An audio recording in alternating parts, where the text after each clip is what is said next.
guys, what's up? It's Eunice and welcome back to my channel.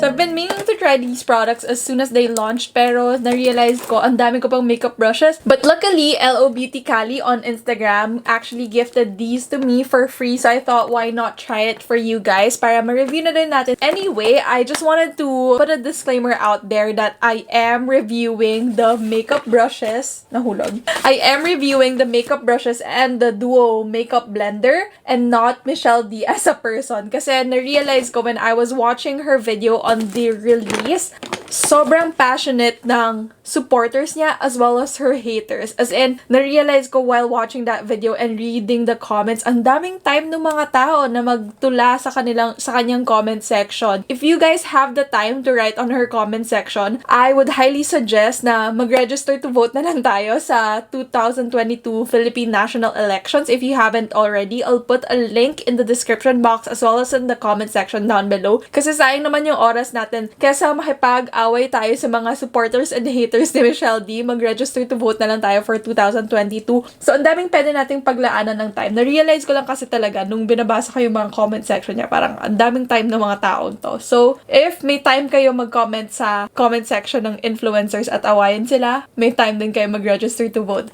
Please exercise your right to vote next year and please register to vote if you haven't already. We have until September 23 this year to register. So, please do. But anyway, enough of that kasi pag-uusapan natin today, like I said, is the brushette and the makeup sponge. So, thank you again, LO Beauty Cali, for sending this to me. This video is not sponsored in any way, shape, or form. Sobrang na-curious lang kasi ako dahil if nakita niya na yung Anklutz makeup brushes ko, sobrang natuwa ako doon. And so, why not support another local brand, diba? I think this brushette is in collaboration with Beauty Sensations. So, itong nakuha ko is the eye brushette. I believe she also has a face brushette and it both retails for 999 pesos while the Duo makeup sponge, which comes with 2 sponges, retails for 499 pesos. So it's not that cheap, but it's also not too expensive in my opinion. Parang yung prices niya, 450 per brush because you do get 1, 2, 3, 4, 5, 6. Nawala ko sa bilang.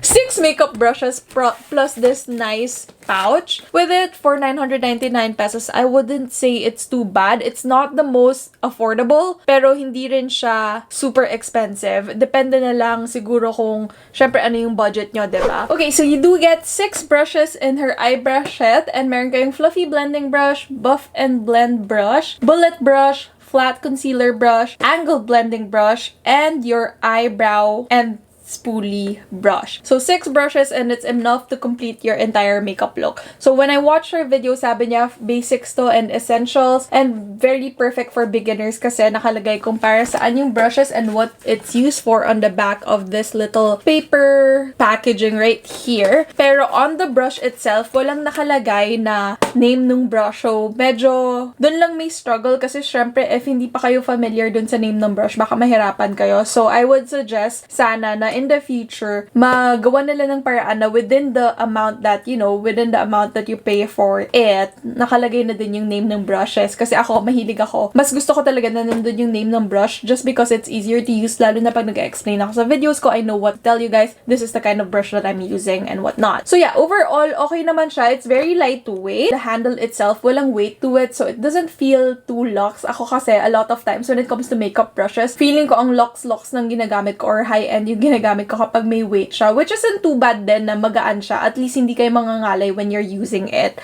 A lot of times when it comes to lightweight brushes, napapansin ko, mas maganda siya mag-blend out, mas nadi-diffuse yung product niya. Again, this is the Michelle D Basics Eye Brush Set. And again, 6 brushes and it's enough to create an entire look. And then we'll also tackle the Duo Makeup Blender, which has a microfiber sponge and a regular sponge. And again, this is available in the local market. It's available on Shopee. So if you guys want to check it out, I'll make sure to put links in the description box. But for now, if you want to see how it worked on my face, then just keep on watching. So let's start with a spoolie and see if it's prickly on the eyebrows. So far, okay naman siya. It's very soft. I don't find it prickly and it's really chunky, which is not my favorite. I'm using the Benefit Ka-Brow. So the brush is very soft as well, but for me kasi, I prefer a more dense angled brush just because it really mimics the natural brow hair, whereas this one, okay naman siya. Nagta-transfer naman yung product. It's not too difficult to use, pero you won't get that nice hair-like stroke, which I usually get in a lot of my other angled eyebrow brush. This will be great though to like conceal your brow bone on this side to really carve out your brow. Pero overall, for the purpose, it works naman. It's very soft. Yun nga lang when it comes to brow products like this Benefit Ka-Brow, mas prefer ko yung dense na eyebrow brush. So let's do it on the other side naman. Picks up product really well. Can't really say anything bad about that. Pero ayan lang, pakita ko sa inyo ha.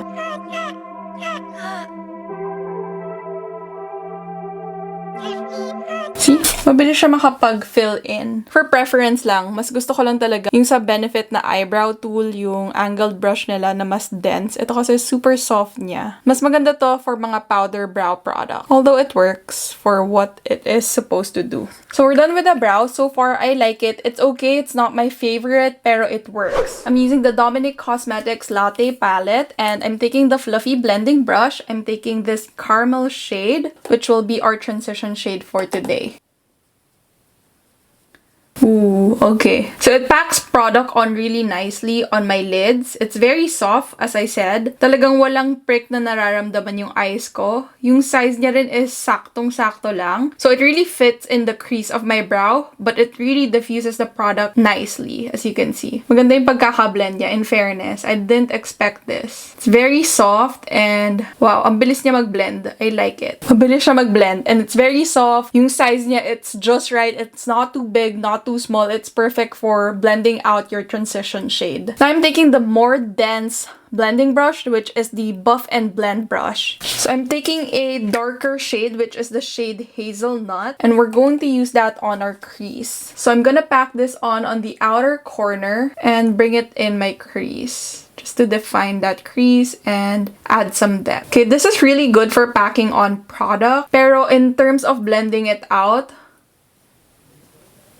it's not there. Mas gusto ko yung fluffy blending brush. So once you pack on the darker shade, I would go for the fluffy blending brush and just blend those two shades together. Talagang ito yung pang blend. Yung Buff and Blend, I would say more on buff lang siya. When it comes to like the blend part, parang medyo masyado siyang dense in my opinion. Next, we have the angled blending brush. So maganda daw to for contouring the nose. We'll use it there later, but imagine if this is for blending out your crease area, okay din siya kasi it's very soft and hindi siya too dense. So, feeling ko makaka-blend siya na maganda. So, next we have the flat concealer brush. So, she used this to pack on some glitter on her eye look. So, we'll use the shade Macchiato, which is a nice shimmery shade. I didn't spray any product on my brush. So, let's see how it will apply some shimmer. Ooh, okay, so far, okay siya. It really packs on the shimmer. I really like the fact that the end is kind of curved like that. So, perfect siya on the inner corner. As you can see, sakto siya sa mata ko, even though I don't have that much real estate when it comes to lids. I actually want to use the angled brush to kind of create a nice wing, pero ginamit na natin siya sa eyebrows kanina. So, I'll probably use the bullet brush, and I'm taking the shade Mocha, which is a dark brown shade, and I'll pack this on the outer corner just to add some more character, just to add some more color. Ayan. Parang siyang wing. Then I'm gonna go back again to my Buff and Blend. Tapos, I'll add some more hazelnut on the outer corner lang. Then again, going back to the fluffy blending brush. So, on her video, she used the bullet brush para dito sa lower tear duct. So, I'm gonna do that. So, I'm gonna take hazelnut. Let's see. Sabi niya perfect daw siya for your not under, like your lower tear duct. Ooh, it's good. Pero medyo makapal siya, as you can see. So, medyo kumalat. Buti na lang I did my eye look first prior to my foundation. So, lilinisin na lang yan natin later. But okay nga siya for the lower tear duct. Yun nga lang. Siguro kung mas pointy siya, better. Para talagang walang lampas. Pero I like it because hindi siya prickly. Sobrang soft ng brushes niya. So far, I like it. So, I'll do my other eye makeup off camera. Tapos, we'll start on the face na kasi we also have the Duo Makeup Blender. Okay, so time to do the face. So I look freakishly white because I've been using the Happy Skin Rescue Me Sun Gel Primer. So it doubles as a sunscreen and primer na, and I wanted to test this out. So kaya ang puti ng face ko. But that's fine kasi we're gonna apply foundation na. And I'm using a full coverage foundation to really test out kung gaano kagaling mag-blend yung mga sponge ni Michelle D. We have the edgeless sponge, which is a microfiber sponge, and then we have the multi-use sponge, which has kind of a similar shape to the Real Technique sponge. Okay, so let's use the microfiber edgeless sponge on one side of my face, tapos yung isa sa kabila naman. So ito muna. I'm just gonna use this Juvia's Place I Am Magic foundation. Onti lang, kasi a little goes a long way with this foundation. Sobrang bright ng face ko, guys. Okay, let's see. Okay, so far, so good. Okay naman siya. I do see some streaks on my face though, and I believe that's because of the texture on the microfiber sponge. I'll show you guys. Ayan. As you can see, there's some streaks on my face. Hindi siya yung smoothest na application in my opinion. Hindi ko lang din talaga favorite ang pag-apply ng microfiber sponge kasi for me, may mga texture siya and it's not as smooth as like a regular sponge. So as you can see on like my nose area, makikita mo talaga yung parang texture niya. So for me, it's not the smoothest. Now let's apply foundation on the other side of my face using a regular sponge, which is ito nga, yung kanyang multi-use sponge. Ayan, I could already see a better application on this side. Mas smooth siya and wala yung texture.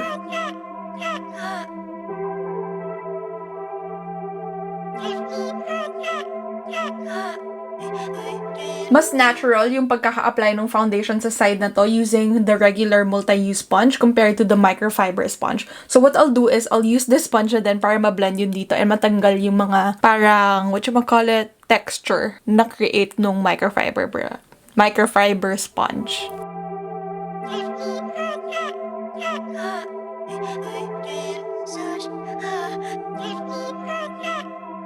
Okay, now for some concealer. I'm using the Too Faced Born This Way Multi-Use Sculpting Concealer.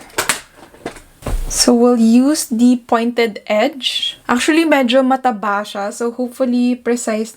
Ayan o, medyo mataba talaga siya. So medyo may hard to reach yung area ng concealer dito sa inner corner. But workable. I would just wish na mas pointed siya. Kasi kung ito yung gamitin ko, hindi rin eh. Actually, better yung side na to, the angled area for this side, for this area of my face. Ayan. Pero yung sa inner corner, medyo hard to reach siya with this sponge because as you can see, medyo chunky yung sponge niya. So you might have to use a concealer brush or a smaller brush for that area. Although yung pagka-blend yan naman, okay, it's just like your any regular sponge. Like, mabiblend yan naman yung concealer mo. It's just that it's too chunky para maabot niya yung hard-to-reach areas. Like your inner corner. Okay, so now that we've applied foundation and concealer, I'm gonna use a cream contour to test out how good her sponge really blends out. So I'm gonna use this edge again. So I think okay lang naman yan. It just had concealer kanina. Okay, so it really picks up product well naman. I feel like it blends the contour, the cream contour pretty well.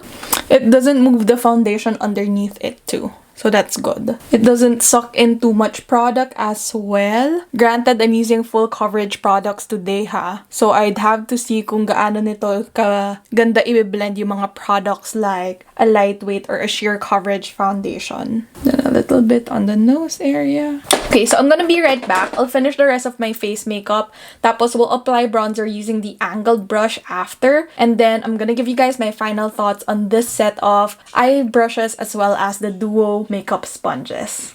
Okay, so we're just applying some bronzer on my nose area using the angled brush. So use a light hand with this kasi as you can see na parami yung aking bronzer. I think it's good. It's just not blending it out too well. Sobrang napack on yung product and it doesn't look natural. So make sure to not apply too much product on your brush. So I'm gonna blend this out off camera and I'll be right back. Okay, so we're done putting on makeup on my face and using the brushes. Here are my final thoughts. So let's tackle the eye brush set first. First and foremost, if mas magiging mura siya, if she didn't include such a big bag, I think it would be better. Just because I feel like a lot of people, especially if you're into makeup, meron na kayong mga pouches. Granted, very useful naman to. Pero she could have saved on the packaging para hindi na mapass on to consumers yung cost nung bag na to. Especially if bibilhin nyo yung pareho niyang brush set, pareho siya may kasamang parehong bag, and I don't think you need that much pouches in your life, especially since pareho siyang malaki yung size. So sana kunyari na-cut down niya into half para pwede siya maging,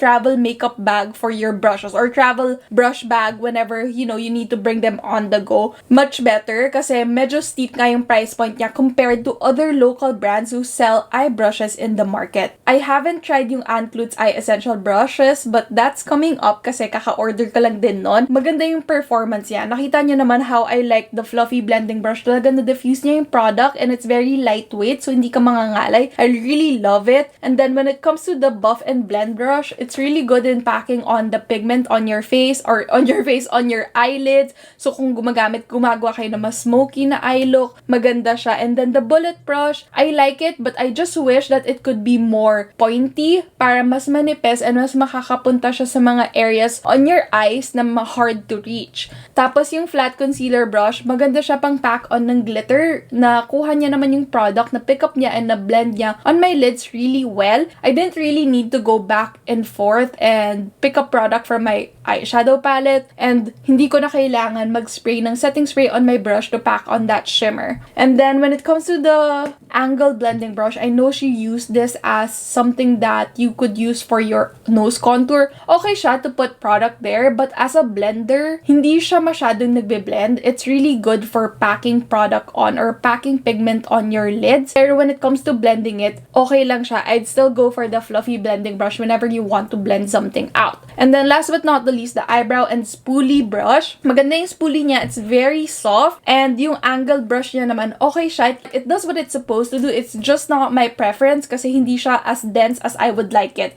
Especially if you're used to the Benefit eyebrow tool. Baka hindi nyo magustuhan to kasi mas softer yung bristles niya.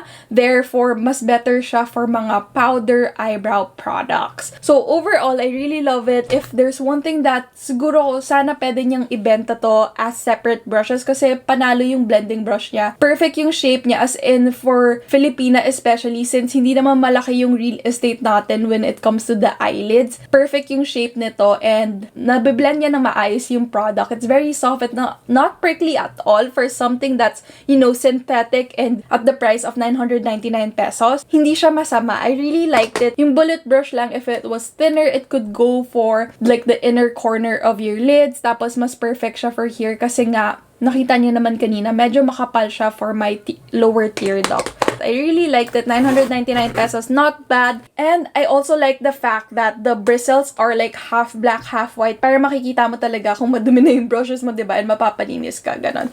So overall, I really like the eyebrow set. I highly recommend it for you guys if you're looking for an eyebrow set na not too expensive. It's kind of like an in-between price range for me kasi 999 pesos, mahal pa rin yun. Pero for the quality that you get, okay siya. If you're expecting something na feeling mo ang mahal nung ginagamit mo when you're using it, kasi sometimes ganun tayo, diba? Hindi mo siya ma-feel here kasi nga very lightweight yung brushes niya. Pero it does what it's supposed to do. It's a nice brush set that you can buy and actually create a lot of different looks.